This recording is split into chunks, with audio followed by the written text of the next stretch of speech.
When you start real estate wholesaling, one of the things that happens to you, you get thrown all these terms that you may not know what they mean. And trust me, the last thing you want the investors and sellers to feel is that you don't know something about this business or about the transaction. Because when it comes to off-market deals, the seller already starts off by not trusting you. So if you don't know some terms or you don't know what you're talking about, well, they're gonna think you don't know what you're talking about. Then that will make them trust you less and potentially lose you the deal. Sometimes, even if you don't know what you're talking about, you need to sound confident doing it, and that's a skill that you learn over time, of course. I actually remember my first deal I ever wholesaled was a vacant lot, and I, at that time, didn't even know what a septic meant. So when a seller said, hey, I didn't have any septic, I said, oh, okay, I understand. And I literally went on Google trying to understand what a septic means and what it does for the property. So I can say with confidence, I know how it feels, and that's why I wanted to make this video to teach you exactly top 10 terms that, in my opinion, you need to know when you're wholesaling real estate. Not only I'll provide you the top 10 terms, in my opinion, which are the best for real estate wholesaling, I'll provide you a full list of terms that, in my opinion, you need to know when you're starting real estate wholesaling or real estate investing. It's going to be in the link down below. Go ahead and click that link and you'll be able to download the file and have it for yourself as your cheat sheet. So let's start with term number one, which is appraised value. So appraised value is determination by a company or by an appraiser what a vacant land or a house is worth. Obviously, it could be all other types of real estate as well. There's supposed to be an objective value or objective number based on comparables in the area. But I'll tell you this story. Recently, when we bought a house, not only they appraised the house value, but because it was a duplex, they had to appraise the rentals.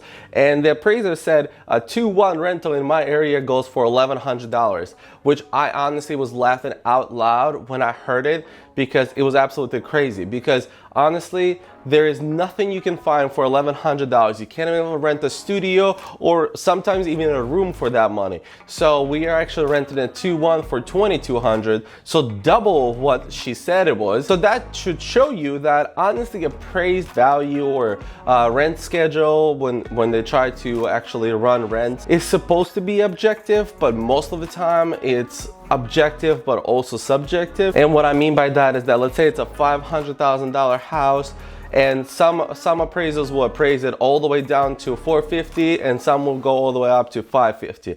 So they're not fully off, but they are with not exactly on the spot sometimes. The way I like to say, the value of real estate is whatever someone is willing to pay when it goes on the market. All right, term number two, easement. This could be an issue for vacant lots, especially if they've never been built on.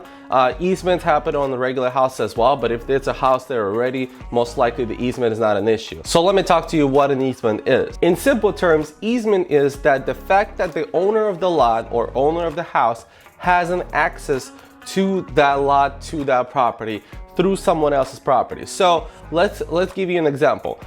There is a vacant lot that there's no roads next to it, and then there is a lot that actually is in between the subject property and the road. There's a vacant lot. If someday back in the day the owner of both lots agreed that, hey, I can use your lot, I can use this a little bit of strip of land to drive through your lot to my property, well, this becomes an easement. So there are some lots that have easements, there are some lots that don't have easements, which means they're landlocked. This is going to be a bonus term. Landlocked is when there is a land that doesn't have access to a road, and there's no easement, so that land is landlocked, and most of the time it's a dead deal. Easements could be found in the city, county records. However, most of the time the title company is the one who's going to find them when you go through the title process. Term number three, hitting the like button. This helps your creator and shows your creator that you actually are enjoying the educational content and you find it useful and helpful. So if you are liking this video, please leave a like and subscribe to the channel. Next term, technically term number three, is cap rate. Cap rate is the expected rate of return on an investment property. So what we're going to do is actually going to give an example. Let's do the math.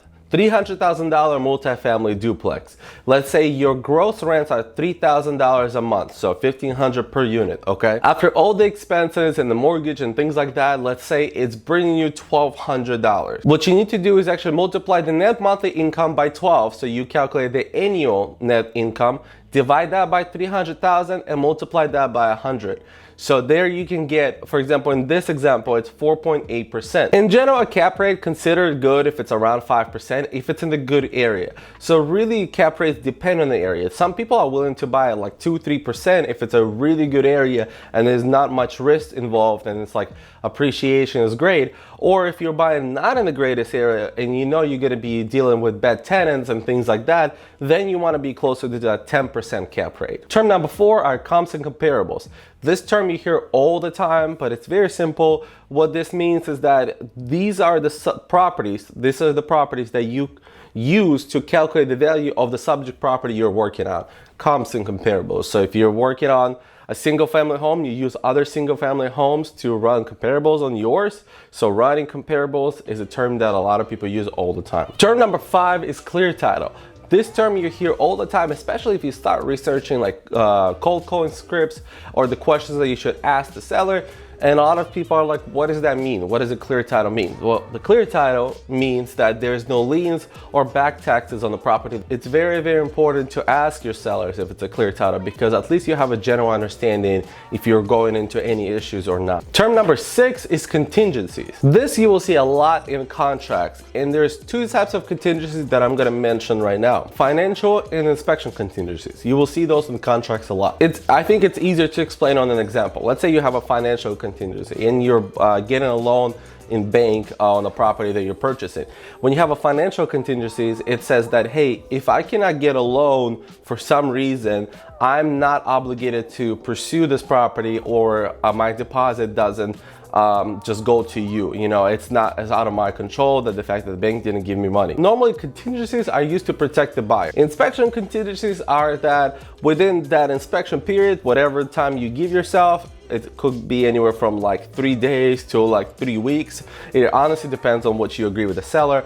During that time, you get to inspect the property. But if you're wholesaling, you use this inspection period to actually find a buyer, because during this inspection period, you get to back out of the property or back out of the purchasing of the property without any issues. There's different wordings for inspection contingencies and financial contingencies, so please make sure you read your contract and understand it, or talk to a title company and attorney to help you understand your contract. Term number 7, we have earnest money deposit, or EMDs. This is going to be the down payment that normally you put down with the title company if you're wholesaling or you're purchasing yourself. A lot of people ask me what would be the good amount for a down payment or EMD. Honestly, depends on what you agree with the seller. Standard real estate accepted amount is 1%. So let's say you're buying a $300,000 property, it's $3,000 down payment, but that stays with the title company, so don't worry. Let's say during that inspection period, like we talked before, you get to back out. The title company sends you back the money as long as everything is clearly outlined in your contract. But if you're doing wholesaling off-market deals, like my first ever deal was, I think my down payment was $5 or $1, I forgot what it was,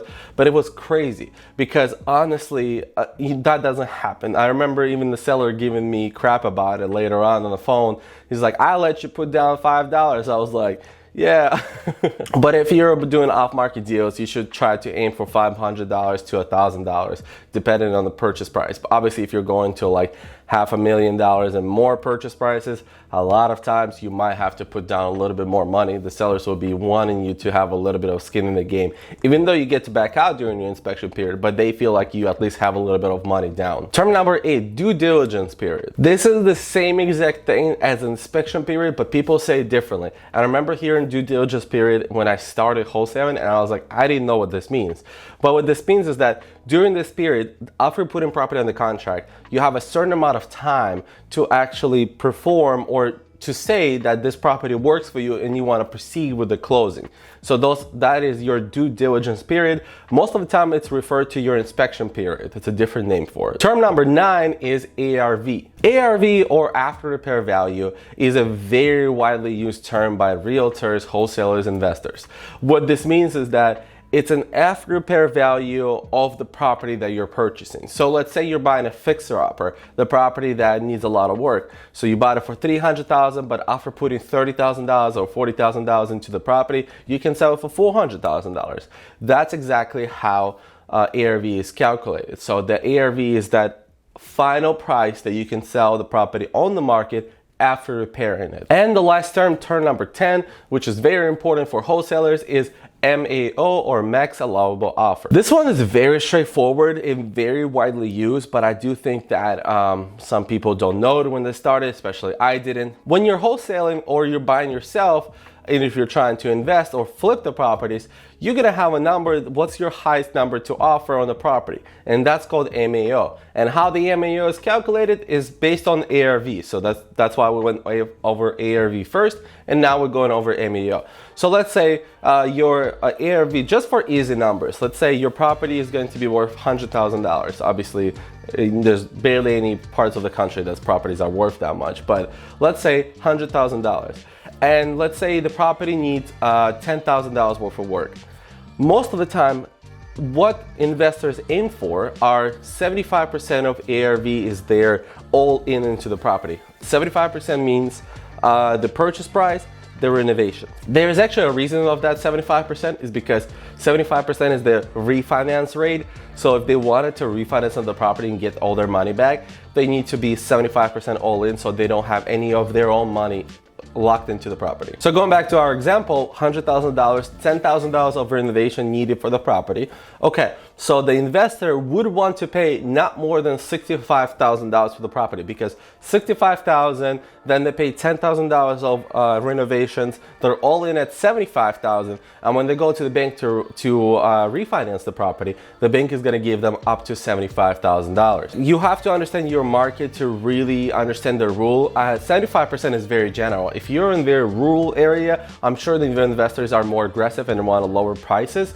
But if you're in areas that are very, very hot, for example, Tampa Bay area where I am at, yes, it's incredible crazy. So sometimes the investors will pay 80, 85%, but probably not 85 anymore because we're kind of over that. But I would say 80% is very, very reasonable. I personally, if I would find a property that I know all in, that would be 80%, I would pay for it and I would flip it, absolutely. So these are the top 10 terms you should know as a real estate wholesaler. In my opinion, there's so many more terms that you should know. If you are concerned about any other terms, leave them in the comment down below like I mentioned. I hope you guys enjoyed this video. Peace.